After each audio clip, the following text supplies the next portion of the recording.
नमस्कार दोस्तों।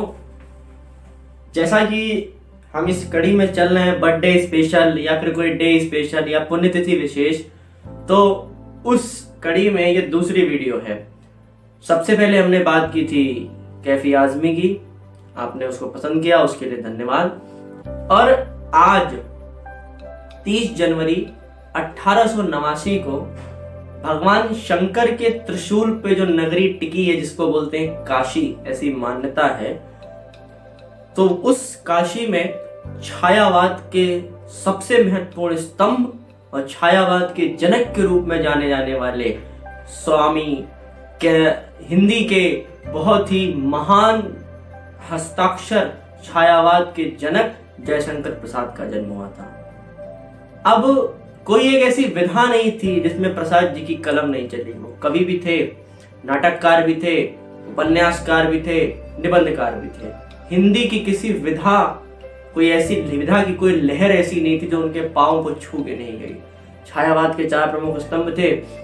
आपको बता दो, कामायनी लिखी, ध्रुव स्वामी ने लिखी, स्कंदगुप्त नाटक लिखा, तितली लिखी, लहर लिखी, आंसू लिखी, झरना। छायावाद का जनक कहते हैं कि इस झरना कविता से नाम में ही झरना है। आजाद शत्रु नाटक लिखा, इंदु एक कहानी लिखी, आंसू जिसकी कुछ पंक्तियां मैं आपको भी सुनाऊंगा। आंसू को हिंदी का मेघदूत कहा जाता है और ये 133 छंदों का विरह प्रधान स्मृति गीत है। मतलब विरह प्रधान मतलब इसमें दुख है, किसी को याद करके स्मृति गीत है। और जयशंकर प्रसाद को सौंदर्य और प्रेम का कवि कहा जाता है। देखिए, सामंजस्य बिठाना सौंदर्य और प्रेम के बीच सबसे कठिन कार्य है। ईश्वर ने किसी चीज को सौंदर्य दिया, उदाहरण स्वरूप अगर ये इसको सौंदर्य दिया किसी भी किताब को, तो हमें उसके प्रति आकर्षण बना, हम आकर्षित हुए, तो ये प्रेम हुआ। प्रेम क्या है? आत्मा से आत्मा का मिलन है प्रेम, परमात्मा नहीं, आत्मा से आत्मा। और सौंदर्य क्या है? प्रकृति का ठहराव। ये किसने फूल पर क्रिया, ये श्रृंगार है, ये कौन चित्रकार है, ये कौन चित्रकार है। हर चीज की इमेजिनेशन, तो उसको पकड़ना। कहते हैं ना, विधि से विधि सब विधि बड़े, या मैं संचय नाय, चटरस कवि की विधि में नवरस कविता माए। ईश्वर ने रचा, कवि का काम है उसको देख के लिखना। तो अनसुनी कहानी के बीच सिर्फ इसमें इतनी सी बात है कि 9 वर्ष की आयु, जब बिजली आती थी और जाती थी, हम हो करके अंदर बाहर करते थे। 9 वर्ष की आयु में इन्होंने अपने गुरु, जो इनके गुरु थे रसमय सिद्ध को, 3 छंदों का कलाधर नाम का सवैया लिख के दे दिया था। आप रचना धर्मिता देखिए, रचनाशीलता देखिए, बालमन के अंदर उसकी दार्शनिकता, उसका दृष्टिकोण देखिए। मतलब 9 वर्ष के बच्चे में ये सोच, कितनी बड़ी चीज उसने लिखी। सवैया भले ही वो गलत रहा हो, लेकिन ये जज्बा हमसे तो नहीं हुआ। तो आपको सुनाते हैं प्रेम का कवि जो कहा जाता है। मैं आपको आंसू सुनाऊंगा और एक बहुत ही अच्छी रचना सुनाऊंगा आपको। आप उस दोनों रचनाओं को जानते हैं। आंसू की मैं सिर्फ 3 चीजें बताता हूं आपको, सुनिएगा। कि इस करुणा कलित हृदय में क्यों विकल रागिनी बसती, क्यों हाहाकार स्वरों में वेदना असीम गरजती। शब्द विन्यास देखिए, वेदना असीम गरजती, आती है शून्य क्षितिज से, क्यों लौट प्रतिध्वनि मेरी, टकराती बिलखाती सी, पगली सी देती फेरी। ये पहला छंद है। कितनी बड़ी बात लिखी है कि अवकाश भला है किसको। साहिल लुधियानवी ने अपने गाने में लिखा था, कल कोई मुझको याद करे, क्यों कोई मुझको याद करे, मसरूफ जमाना मेरे लिए क्यों वक्त अपना बर्बाद करे।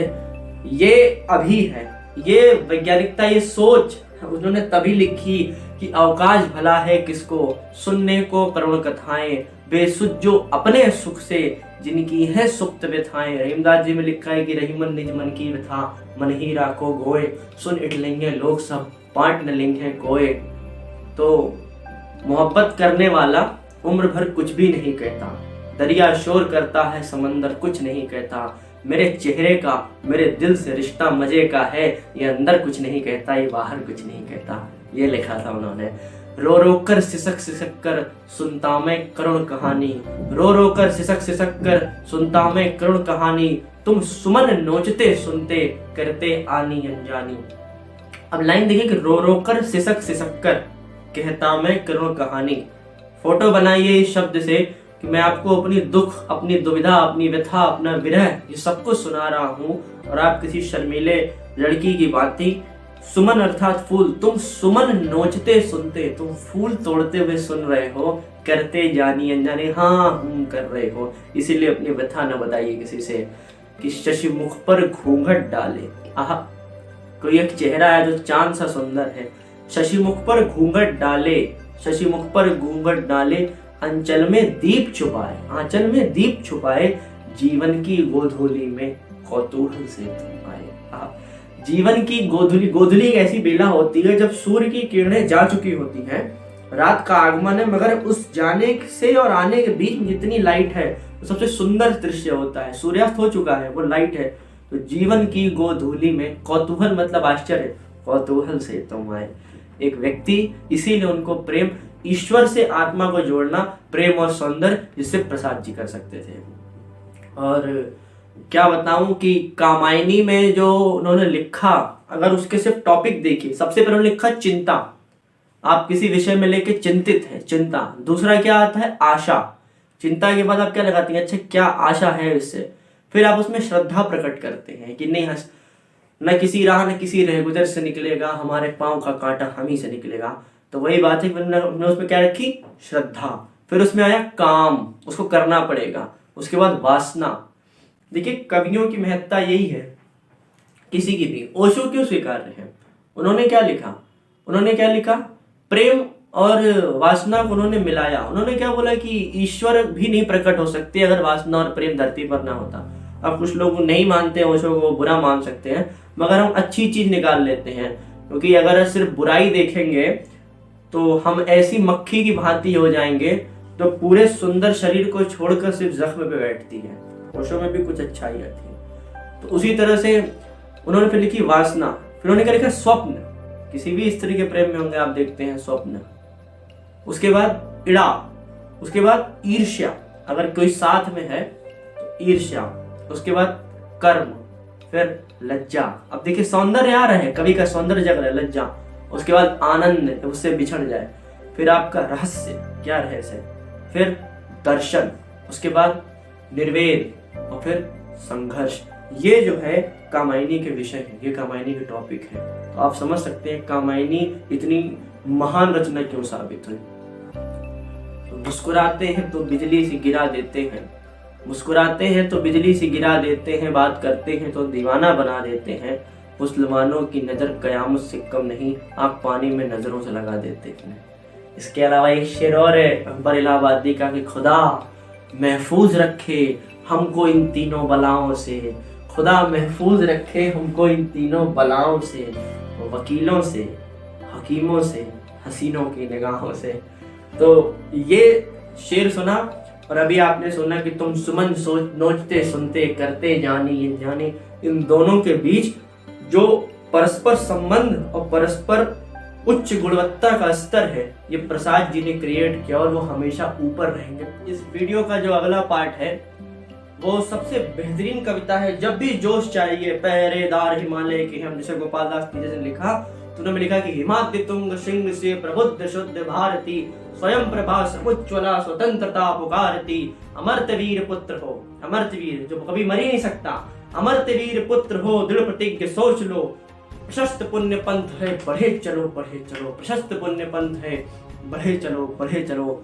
अगली लाइन देखिए कि असंख्य कीर्त रश्मियां विकीर्ण दिव्य दाह से। असंख्य रश्मि, असंख्य सूरज है, सपूत मातृ भूमि के रुको न शूर भारती, मातृभूमि के पुत्र रुकना नहीं है। अराति सैन्य सिंधु में सुवाड़ अग्नि से जलो। सुवाड़ अग्नि का मतलब होता है समुद्र के बीच लगने वाली आग, जो पूरे समुद्री जीव को नष्ट कर देती है। अराति सैन्य सिंधु में सुवाड़ अग्नि से जलो, प्रवीर हो जयी बनो, बढ़े चलो बढ़े चलो। तो बिल्कुल बढ़े चलो बढ़े चलो। देश नहीं बनता मिट्टी गिट्टी ईंट मकानों से, माँ का मस्तक ऊंचा होता बेटों के बलिदानों से। तो भारत ने वो सहा है और जयशंकर प्रसाद जैसे लोगों ने लिखा है तो हमें उनकी महत्ता समझ में आती है। जब तक छायावाद हिंदी साहित्य में पढ़ाया जाएगा या नहीं पढ़ाया जाएगा, प्रेम सौंदर्य और देश प्रेम की कहीं भी बात आएगी, प्रेम किसी भी रूप में हो, अगर आपको देश से हो गया देश प्रेमी बना देगा, आपको काम से हो गया तो APJ अब्दुल कलाम बना देगा। तो प्रेम कीजिए, सौंदर्य की ओर आकर्षित हुए, प्रकृति ने कुछ सोच के उसमें सौंदर्य डाला है। तो जब तक कभी भी ईश्वर में संदेह करने वाले अगर आपको पढ़ेंगे तो बिल्कुल आपको जानेंगे और ईश्वर को मानेंगे कि क्या कृति बनाई। तो बढ़े चलो प्रसाद जी के साथ, बढ़े चलो। धन्यवाद प्रसाद जी, इतनी नई और इतनी ऊर्जा और इतनी विशाल रचना के ज्ञान कोश के लिए बहुत बहुत शुक्रिया आप सभी का सुनने के लिए। पसंद आया तो लाइक कीजिए, कमेंट कीजिए, चैनल को सब्सक्राइब कीजिए। बहुत बहुत शुक्रिया, बहुत बहुत आभार आप सभी का। धन्यवाद।